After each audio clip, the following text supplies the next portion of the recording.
Well, welcome back to my channel, everyone. I'm Charles from Charles in Photography, and it's great to have you along today here at Lake Eden on the north side of Brisbane.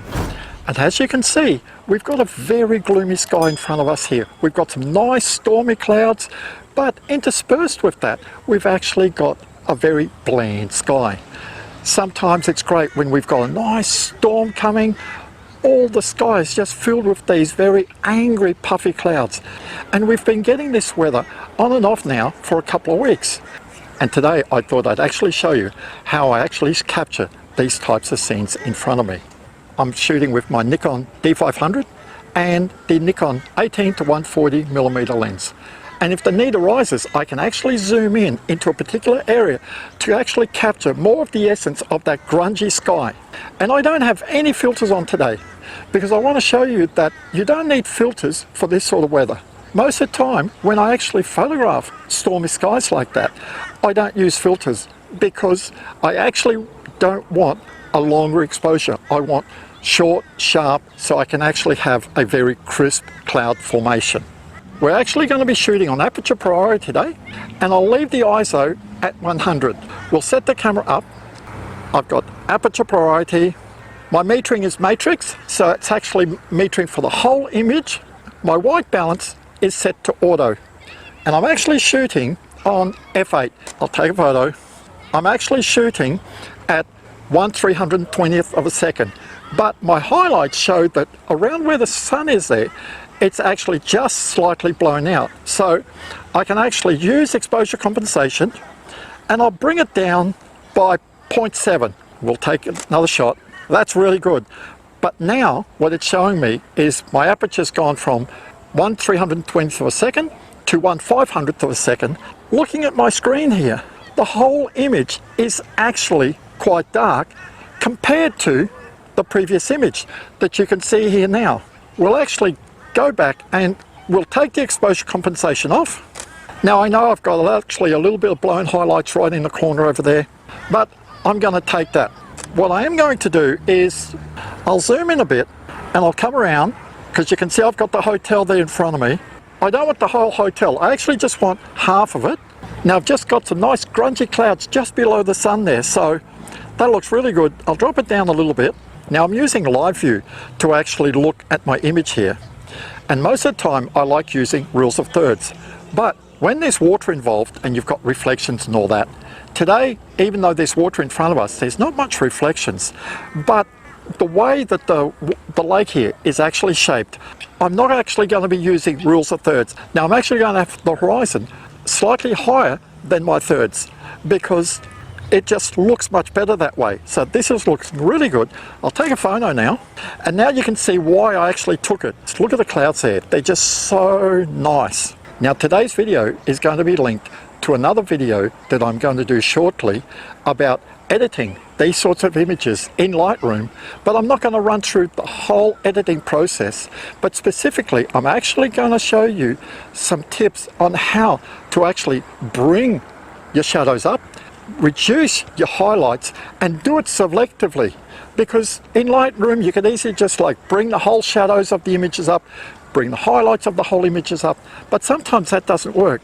So I'm going to show in this video how to actually control which shadows I actually want to bring up, which highlights I actually want to reduce, and if there's an area in the image that I actually want to slightly change the color, I can actually do this. So stay tuned for that video. When this video is done, I'll actually put it down in the description box below, so it might actually come out a little bit later. If you follow me on Facebook or on my YouTube channel, you'll definitely see the notification that I'll actually put this video up. Getting back to our images here, there's no need to take more than one photo at this zoom range. So what I'm going to do is, I actually quite like, I'll put back in live view here, and we've got like a little restaurant in front of us here. So what I'm going to do is I'll actually just zoom in just so we see the restaurant. Now I'll actually bring it into thirds because I want some of that cloud in front of us here. Now because I actually zoomed in, I'm actually going to refocus here. I'll put the camera on a 2-second timer. Look at that. So this is the JPEG from the camera.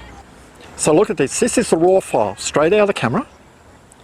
This is the RAW file edited in Adobe Lightroom. Look at that. Can you see that in the RAW we've got all that shadows that we can hardly see anything? Using Lightroom, I was actually able to bring up all that shadow detail. Now it does show me here that now because the sun's go away, we're actually slightly underexposed. So what I'm going to do is going to increase my exposure compensation, because now the sun's out, it's a bit more even light. Now this is what you've got to keep in mind. From shot to shot, you might actually have to adjust your exposure compensation. So just before, I was at minus 0.7, then I went back to 0. Now I'm actually at plus 0.7, so nearly a full EV stop on the exposure side. Oh, that looks nice. Now I know just by looking at this that this is going to be a very nice image. Don't be misguided by actually what you see in your viewfinder. You can fine-tune your viewfinder so you can actually, if you like having a very vivid image and all that, you can actually do all that in your menu system. So you can actually say for the JPEGs you want vivid, you want a bit more color saturation, if that's the way that you edit your images, because they'll actually give you an idea of what your image could look like when it's edited. Now I'm shooting in auto white balance, but what happens if I actually change my white balance now? We'll go to manual white balance. I'm actually going to increase the white balance up to about the cloudish side. So it's 6,600. So let's take a photo. Now that looks much more realistic to what I'm seeing. It's fine shooting in auto white balance if you're shooting in RAW. But like I've stated in videos before, if you're just shooting in JPEG, you have to make sure that your white balance is set correctly. If you've shot in auto white balance and the color is either too cool or too warm, then that's the way your image is going to look like when it's edited, because there's very little fine tuning that you can do with white balance in a JPEG image. Now I'll link this video up here. It actually shows you how to set up your camera if you're just shooting in JPEG, and this is definitely worth viewing if you're shooting JPEG. Now I'll go back into my white balance settings. Instead of using manual white balance, I'll actually choose cloudy to actually show you the difference. So rocked around, now I've got cloudy. So let's take a picture now in cloudy. That's nice compared to the other one. The other one is a little bit warmer. Now if I go from cloudy to shade, now shade should be much warmer. This is shade. For me, it's just too warm. For the time being, I'll just go back to cloudy. Now because I'm shooting RAW, the only time that I'm actually seeing this cloudy profile is in my preview here. Once I download the image, it'll actually be flat. So I've actually got to choose the color profile, choose the white balance that I want. So you're only seeing all these different colors when you're actually taking the image. But if you're shooting in JPEG and RAW, then the JPEG images will have that profile assigned to it. Now I'm just looking around here and the clouds are just starting to form up again. What I'm going to do is I'll come back around, I'll put it back in live view, I'll come back towards the hotel, zoom out a bit. Look at this. It is just so nice. The top is actually a little bit bland, but even though we've got a bit of breeze around, we're getting some nice reflections here. This could be so cool.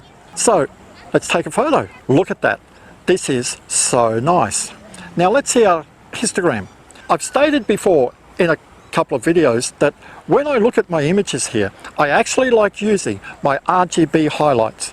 Yes, I also like using sometimes so that I can see the histogram, but when my histogram is showing me that I'm very close to the right hand side, which is I could be cutting off my highlights, I really like seeing my RGB highlights, because this is going to tell me if I've actually got any of the highlights clipped, and by clipped it means they're overexposed.